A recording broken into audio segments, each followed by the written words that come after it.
Me llamo Irina. Tengo 23 años y quiero ser periodista. Hoy, en lugar de celebrar la graduación, estoy atrapada en una pesadilla. Hace apenas 24 horas que enterramos a mi padre, Samuel. Él me hacía sentir querida, a pesar de estar al otro lado del mundo. La casa se siente más vacía sin él. De pie, entumecidas en el vestíbulo, mi madre Natalia y mi hermana Daniela anuncian planes. Las palabras suenan como un clavo funerario, destruyendo cualquier sentido de unidad familiar. Vamos a vender esta casa, dice Natalia con un brillo frío. No me lo puedo creer. Ya están pensando en dinero, traicionando la pérdida de mi padre. Daniela se burla de mí, cuestionando mi derecho. Su avaricia y obsesión por la riqueza se burlan de mí. Sois lo peor, grito, incapaz de contener mi ira. He terminado con ellos. Suena el timbre, interrumpiéndome y secándome las lágrimas de rabia. Abro la puerta a un desconocido vestido con un traje oscuro. Mis condolencias, ¿puedo pasar?, dice solemnemente. Le dejo entrar, preguntándome por el impacto en nuestra familia rota. Los ecos de la risa de mi padre son sustituidos por recuerdos de palabras hirientes y vacío. Sentada a la mesa del comedor, lucho por concentrarme. La muerte de papá dejó un vacío y su plan de vender nuestra casa consolida la destrucción de nuestros lazos familiares. Parecen tan ansiosos por perseguir sus fantasías de condominios de lujo y vidas de diseño que nada más importa. Papá había sido nuestro ancla y yo esperaba al menos un simulacro de unidad cuando se fuera. Pero ahora, frente a su oportunismo desnudo, la mentira de la familia había quedado al descubierto y algo dentro de mí se quebró. Cansada de ser la marginada, la que se preocupaba, estaba dispuesta a alejarme de todo. A la deriva de estos pensamientos suena el timbre de la puerta, un sonido que ahora asocio con trastornos y noticias inoportunas. En la puerta hay un hombre del pasado de mi padre, alguien cuyas conexiones con nuestra familia se han desvanecido con el tiempo. Buenas noches, me saluda. Necesito hablar con usted sobre los asuntos de su padre. Su tono solemne transmite una formalidad que parece fuera de lugar en nuestro desaliñado salón. Ahora, como claro recordatorio de nuestra discordante familia, asiento con la cabeza y le hago un gesto para que se siente. Natalia y Daniela se asoman desde la cocina, con caras de curiosidad e irritación. El hombre saca un montón de papeles de su maletín, con expresión sombría. Soy el señor Cortés, el abogado de su padre. Me confió su testamento y algunas instrucciones finales. Explica mientras se ajusta las gafas, preparándose para dar una noticia que parece a punto de sacudir los cimientos de nuestro hogar, que ya se está desmoronando. Natalia se inclina hacia él, interesada, y Daniela intenta parecer desinteresada, pero se queda cerca. Cuando el señor Cortés empieza a hablar, me preparo para lo que está por venir.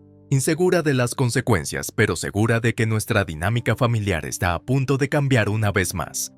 La habitación parece tensarse cuando el señor Cortés se aclara la garganta y despliega el documento que contiene las últimas voluntades de Samuel, mi padre. Natalia y Daniela están sentadas en el borde de sus asientos y sus ojos delatan una agudeza que han luchado por disimular desde que lo perdimos. De acuerdo con las peticiones de su padre, comienza el señor Cortés.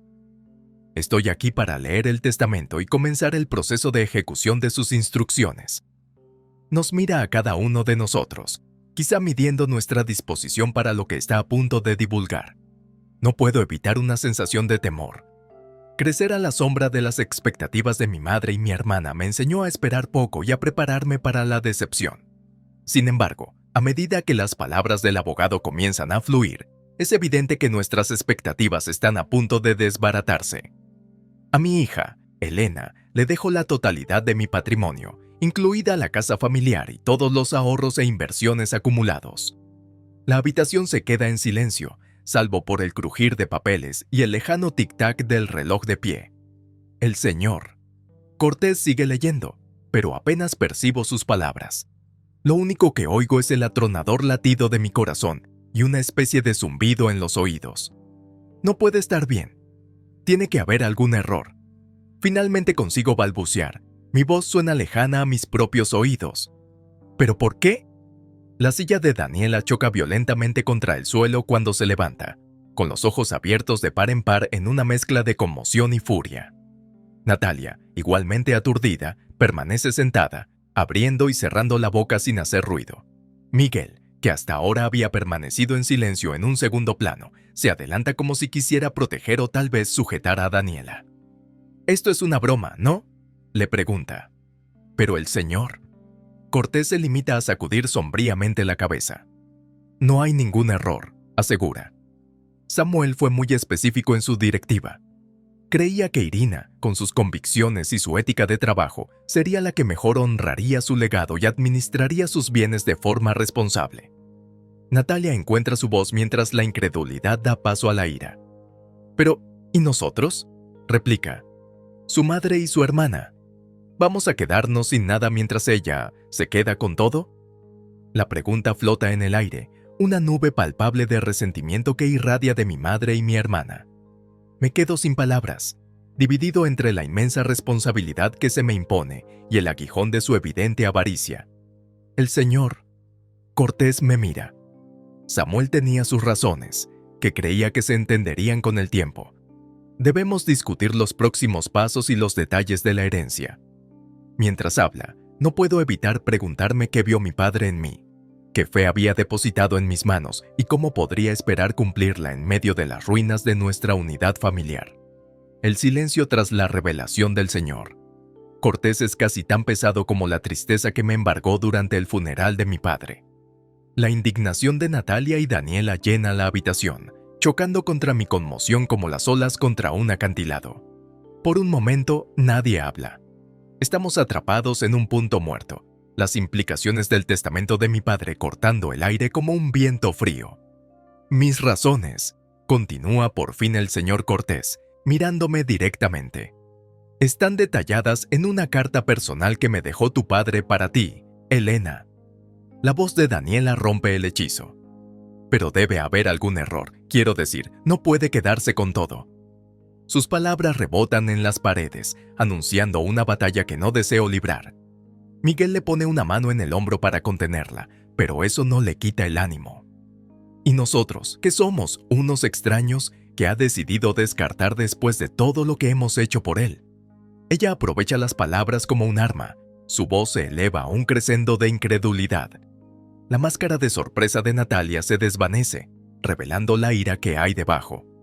«Exactamente. Tiene que haber alguna disposición para esto, alguna supervisión o alguna opción de disputa. Esto es absurdo». Sus manos se agarran a los brazos de la silla y sus nudillos se blanquean. Por fin encuentro mi voz, aunque suene débil incluso para mis oídos. «Yo no lo entiendo. ¿Por qué haría esto, papá? ¿En qué estaba pensando?». Mi mente se acelera con preguntas sin respuesta, todas apuntando a un hombre al que me doy cuenta de que puede que nunca haya conocido de verdad. El señor. Cortés se quita las gafas y se pellizca el puente de la nariz antes de responder. Samuel tenía sus razones, y quería que ustedes las conocieran, pero según sus propias palabras. En cuanto a Natalia y Daniela, se gira para dirigirse a ellas. Pueden impugnar el testamento si lo desean.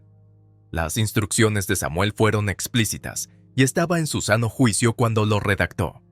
La sala vuelve a sumirse en el caos. Las voces se entrechocan. Natalia y Daniela expresan su enfado y confusión, buscando un plan de acción. Apenas las oigo. Mis pensamientos están con la carta sin abrir, un último mensaje de mi padre que hace un agujero en la mesa donde reposa. Respiro hondo y cojo la carta. Siento el papel insustancial y pesado como el plomo en mis manos. Despliego los pliegues y me dispongo a leer las palabras de un hombre que prefirió hablar desde el más allá que en vida. Una herencia que se parece más a un cáliz de veneno que a una copa de bendiciones. Sola en mi habitación, con la puerta bien cerrada, despliego la carta con manos temblorosas. Cada pliegue parece contener un susurro de la voz de mi padre cuando aparecen las palabras escritas. «Queridísima Irina», empieza la carta con la letra familiar de mi padre. «Mientras lees esto, lo siento. Siento no estar ahí para contarte estas cosas en persona. Siento dejarte con una carga que un padre nunca debería otorgar a su hijo». Su disculpa es sincera e inmediata, atravesando las complejidades de la jerga jurídica y las revelaciones tajantes que habían llenado el aire hacía unos instantes. Aspiro profundamente el aroma de la tinta sobre el papel, que resulta algo reconfortante. Tu fuerza, tu disciplina y tu visión de un mundo mejor nunca han sido invisibles para mí. En ti vi la promesa de un futuro que abrazaba la honestidad y la integridad, lejos de las manos codiciosas. La carta tiembla en mis manos, no por la brisa que atraviesa el viejo cristal de la ventana, sino por el manantial de emociones que ha desatado. Mis ojos siguen bajando por la página. Elena, no he estado ciego a las costumbres de nuestra casa. Tu paciencia y tu duro trabajo frente a la negligencia de tu madre y tu hermana han sido a la vez mi dolor y mi orgullo. Darte la totalidad de mi patrimonio es mi forma de reconciliarme con las injustas responsabilidades que te has visto obligada a cargar. Cada frase teje un tapiz de observaciones tácitas y apoyo silencioso de mi padre. El hombre que parecía un proveedor distante había estado observando todo el tiempo, comprendiendo más de lo que dejaba entrever. Mi única esperanza es que esta herencia te proporcione la libertad y los medios para cumplir esas aspiraciones que arden tan intensamente en tu interior, para que no te sientas confinada a arreglar lo que estaba roto mucho antes de que tú pudieras marcar la diferencia. Vive la vida que te mereces, Elena mía. Doblé la carta, apretándola contra mi pecho, sintiendo el amor grabado a tinta de un padre que había visto los sacrificios sin pretensiones de su hija. Una oleada de determinación me recorre, mezclada con la pena que me ha perseguido como una sombra desde su fallecimiento. Abandono la seguridad de mi habitación y vuelvo a adentrarme en la tormenta que es mi familia fracturada. El señor. Cortés levanta la vista cuando entro, con una pregunta silenciosa en su mirada. Natalia me fulmina con la mirada y Daniela se pasea como un animal enjaulado. Su rabia se ha vuelto desesperada.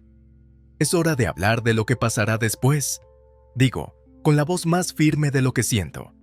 Natalia se burla. Lo que pasa ahora es que impugnamos esta farsa. Daniela asiente con vehemencia. No te saldrás con la tuya, Elena. El señor. Cortés interviene. Cualquier impugnación legal será un proceso largo y costoso sin un resultado garantizado. La voluntad de Samuel es clara y está en su derecho de hacerla cumplir. Con las palabras de mi padre haciéndome un agujero en el bolsillo, me enfrento a ellos, a la familia que nunca había sido realmente una familia. No era mi decisión, pero era la suya, y tenía la intención de honrarla. La tensión nos envuelve a todos con cadenas, pero en medio del caos, una verdad se mantiene firme. Cumpliría con mi deber, defendería los deseos de mi padre y, a través de ellos, tal vez encontraría mi propio camino hacia un mundo mejor. En los días siguientes, la casa se convirtió en una zona de guerra de opresivos momentos de silencio y estruendosas discusiones. Natalia y Daniela recorrieron foros jurídicos y consultaron con abogados, buscando desesperadamente un resquicio para impugnar el testamento. Se aferraban a la creencia de que tenían derecho al legado de Samuel, considerándolo su legítimo deber más que el regalo del trabajo de toda una vida. A pesar de sus esfuerzos, el señor Cortés permaneció imperturbable, un pilar firme en medio de la tempestad. Su actitud tranquila fue una fuente de consuelo mientras navegábamos por las aguas inexploradas de la liquidación de la herencia. El testamento es hermético, Alina, me aseguró una vez más mientras tomábamos un café tibio en el comedor. No debes preocuparte por sus amenazas. Sin embargo, a pesar de sus palabras tranquilizadoras, la culpa me corroía. ¿Era correcto aceptarlo todo mientras mi madre y mi hermana no recibían nada? La parte lógica de mi cerebro me recordaba que mi padre tenía sus razones, pero mi corazón no podía deshacerse de la obligación familiar residual, un deseo de arreglar lo que estaba roto incluso cuando sabía que no tenía arreglo. Me pasaba los días preparándome para los inevitables desafíos legales y familiarizándome con las finanzas de Samuel. La responsabilidad era abrumadora. Hacer números, tomar decisiones sobre propiedades e inversiones que ni siquiera sabía que existían. Cada paso era como vadear la niebla, pero estaba decidida a llegar hasta el final y construir sobre el pequeño faro de confianza que mi padre me había dejado. Era durante estas sesiones de análisis de los estados financieros cuando mi mente divagaba sobre la vida que me esperaba más allá de estas paredes. ¿Cómo podía utilizar esta herencia para forjar un camino acorde con mis propios valores? ¿Cómo podría tener un impacto duradero en medio del caos? Natalia y Daniela estaban cada vez más agitadas, y sus verdaderos colores se filtraban en estallidos de mezquindad y rencor. En un alarde de impulsividad, Daniela reclamó reliquias familiares sentimentales, mientras Natalia insinuaba oscuros secretos que podrían manchar el nombre de Samuel. Sus insinuaciones pretendían herirme y hacer tambalear mi determinación, pero me había vuelto experta en sortear sus campos de minas emocionales. Una noche especialmente tensa, en la que el aire estaba cargado de amenazas tácitas y miradas frígidas, llegué al límite. «Basta», dije, una sola palabra que cortó la tensión. 3 pares de ojos se clavaron en mí, inseguros y cansados. «No puedo darte lo que papá no te dejó, pero lo que sí puedo hacer es ayudarte a empezar de nuevo en otro sitio». Su conmoción era palpable, un cambio brusco en la dinámica que habían estado alimentando. «No será una vida de lujos, pero será un nuevo comienzo». La risa de Natalia era aguda y sin humor. «Un premio de concesión de nuestra queridísima Elena, qué magnánima». Su sarcasmo era un aguijón familiar, pero se reflejó en la armadura que años de antagonismo me habían ayudado a forjar. Me mantuve firme a pesar de la amargura que arañaba el aire entre nosotros. «No es un premio, es una elección. Tómalo o déjalo, pero entiende esto.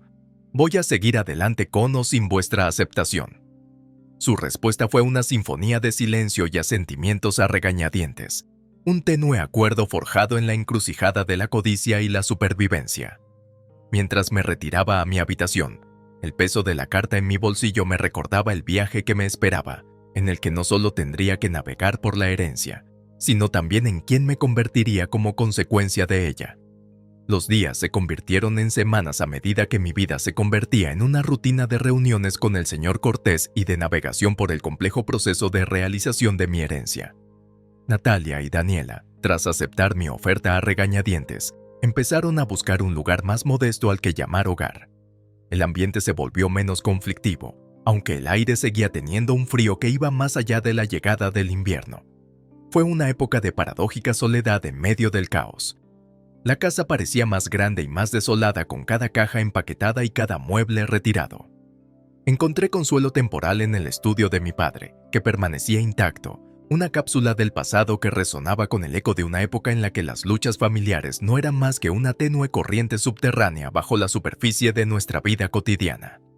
Por fin llegó el día en que Natalia y Daniela abandonaron la casa por última vez.